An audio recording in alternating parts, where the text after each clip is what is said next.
চট্টগ্রামের রাউজানে অভিযান চালিয়ে বিভিন্ন মামলার ওয়ারেন্টভুক্ত পলাতক আসামি দুর্ধর্ষ সন্ত্রাসী আরাফাত মামুন ও তার অপর সহযোগীকে গ্রেফতার করেছে পুলিশ। এ সময় তাদের কাছ থেকে বিদেশি রিভলভার সহ দুটি অস্ত্র উদ্ধার করা হয়েছে।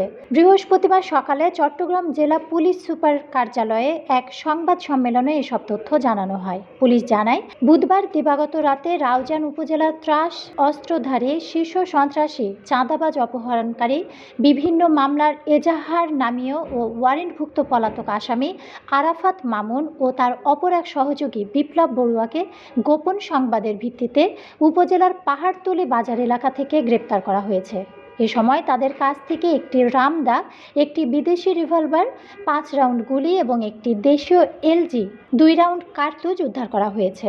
পুলিশ আরও জানায়, গত 24 জানুয়ারি রাউজানের এক শুটকি ব্যবসায়ীকে জুমার নামাজ পড়তে যাবার সময় দুর্বৃত্তরা গুলি করে হত্যা করে। এ ঘটনার পর নিহতের ছেলের মামলার প্রেক্ষিতে পুলিশ বিভিন্ন আলামত সংগ্রহ করে এবং অভিযান পরিচালনা করে। এরই অংশ হিসেবে বুধবার